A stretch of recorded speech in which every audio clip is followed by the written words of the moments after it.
leaving after cheating. So I, 32 male, am divorcing my wife, 28 female, of over 6 years. Been together for 10 years, no kids or real estate. I have a six-figure income. She has a small business but doesn't pull in much through it and won't work any other jobs to fill in her significant downtime. The divorce process was odd. Long story short, she went to trade school on my dime over a year ago, and when she returned, I discovered she had a Tinder account when her phone lit up with a message from a guy she had swiped right on. This led to a huge fight where I nearly threw her out, but she was adamant that she was just looking and nothing ever happened. I gave her a chance, told her if this ever happened again, it was over, and we moved on. Fast forward 6 months later, and I started noticing she was being sketchy with her phone, screen locking suddenly when I entered the room, had it locked and refused to give me the passcode, etc. So one day I noticed she had left Facebook open on the computer and took the opportunity to check her message history. Sure enough, I found plenty of ongoing lewd conversations with two guys. She had sent pictures of herself in lingerie, and the conversations with one of the guys made it pretty obvious that there had been a physical affair at least once in the past. I waited a week to cool off, then calmly confronted her. She admitted to the affair, and I asked her to leave and went no contact for 3 months. That broke when she made a offing herself. Threat to my parents and hers, who both contacted me in a panic. I knew roughly where she was staying, and after failing to make contact, sent the sheriff's deputy out to check on her. She never tried that one again. After a couple more months of harassing texts and calls from her, I decided to hire a lawyer and end it. The lawyer I hired ended up being an idiot. He filed the paperwork to get it started, got the papers served, then demanded additional retainer. Still had about 10 hours worth of time left from my initial retainer, and wanted to not negotiate and go to court. When I declined that strategy, he promptly ignored opposing counsel, which got a motion to enforce filed on me to split income, which I was doing, but neither my lawyer nor my wife bothered to tell her lawyers about that, and I ended up firing him. I represented myself for a month, managed to get the motions dropped and start negotiations with the wife's attorney, but she fired them after getting a $5,000 bill from the firm. Apparently, a senior partner wanted to get a bit of spending money and build a bunch of hours to review our very straightforward finances. I should send them a thank you letter because we worked out a settlement directly the next day. The settlement favored her pretty heavily. I keep all debt. She walks away with 1/3 of my retirement and a free new vehicle and all of her business. Basically, my net worth was negative while she was up about 50 grand. The paperwork has been filed, just waiting on the final court decree. Now she is sending me harassing texts.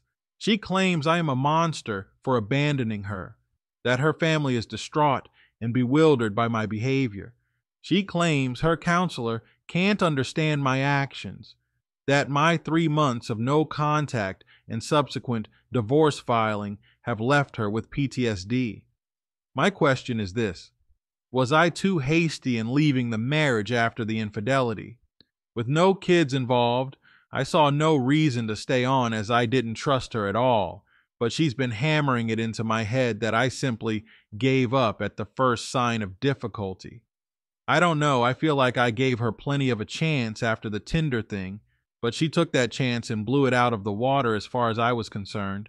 But why would any sane counselor be telling her I'm a sociopath for kicking her out? What say you, interwebs? Was I too harsh and quick to leave? Or is she just crazy? TLDR. Wife cheated, no kids, I filed for divorce. She, and apparently her counselor, thinks I'm cruel. Let's see the comments. Was I too hasty? You weren't hasty enough. You should have divorced her long ago. Classic case of projection. She cannot handle what she did to you, so she is pushing all the blame on you. That is downright cruel. You certainly did the right thing.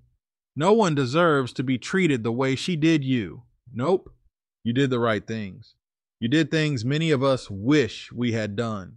She, on the other hand, is dealing with remorse, and grass is not always greener. Based on what you wrote, it doesn't sound like she was particularly remorseful for her infidelity. I would not expect the cheating to stop in this situation. What did she expect would happen? Now she is upset that her safety net is gone. Sorry for your loss. Infidelity sucks. Totally sucks. Mine is, I believe, doing the same. Although I have not caught her. When there's infidelity, that violates the basic tenet of marriage. That is of trust. Update. To those who ask for spousal support, do you really think you deserve it?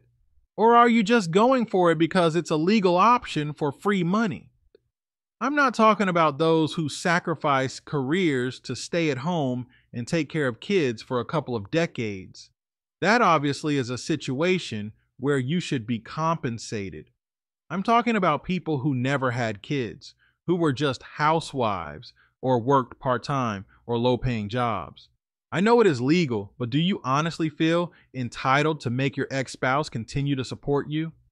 My own example is pretty tame. I was only married 6 years, but my ex-spouse refused to work anything other than minimum wage jobs during the marriage, and even then, only sporadically. Other than her affair, the lack of her willingness to contribute was a driving factor in the divorce.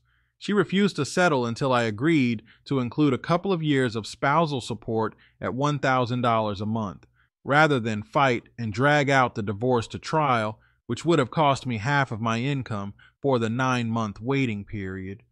I agreed since it was the cheaper option, but I still feel like she is scum for making do that.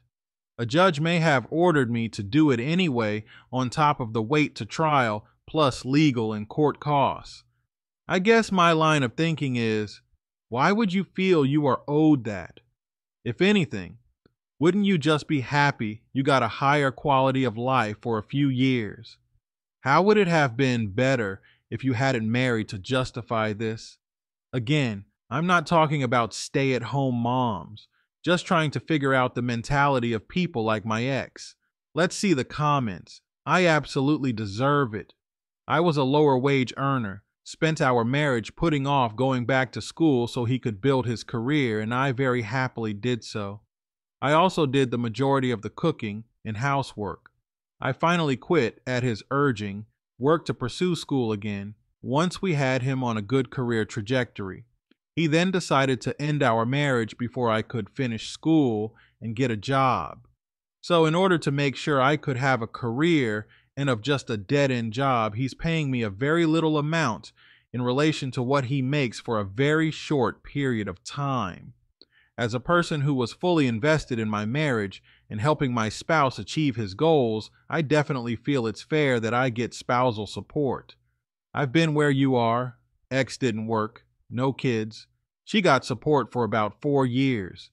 My advice to you? Accept it. Legally, she's entitled to it. Morally, that's between her and wherever she gets her morals from. You dwelling on how shifty she is won't make her any less crappy. It will just mean, in addition to whatever financial hardship the support payments cause, you're also giving her your emotional energy. Figure out what you need to do to accept that. Right or wrong, you're making this payment. I'm a payer, not a receiver, but I can offer some insight. Bottom line, my ex is a narcissist. I'm not sure if your ex is, but you should read up on narcissism. It was an eye-opener, and I wish I had realized it much sooner. Also, if you are a good person, kind, honest, generous, etc., you perceive others around you as such and can be naive to others' bad behavior.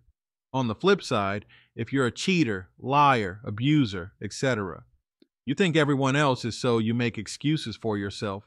I was married for 11 years and separated twice. First time was because she got too close to a coworker and was doing drugs. Second time, she left to make herself available for another guy. That was fine with me, as we were essentially roommates for the whole year prior, and I almost walked out myself a few months earlier. But she tried to blame it on me. Her list of reasons: I played video games too much. Yes, I was playing a lot, because she came home every day, single day from work, and immediately went into the bedroom to sleep or watch TV or more likely text her boyfriend. I checked the phone records, and they were texting Arch other 4,000 times a month. I couldn't even get 4 words out of her. She came home one time, and I had the top bolt locked, and she had to wait a whole minute for me to realize before I let her in. Once in 11 years. The Blu-ray player stopped working, and I didn't fix it for her. Apparently, I'm the only one who can do this. And those were her reasons for leaving. Seriously, that's all she could come up with. Why? Because I was an amazing husband that bent over backwards, supporting her physically, emotionally, and financially. I indirectly saved her life multiple times due to her health. I took her back after she cried and begged after the first separation, and I paid for 95% of expenses. Why? Because I couldn't trust her with finances since she has a drug and spending addiction. I paid rent, food, car insurance, cable, cell phone, internet, utilities, gave her an FSA card for medical expenses, etc.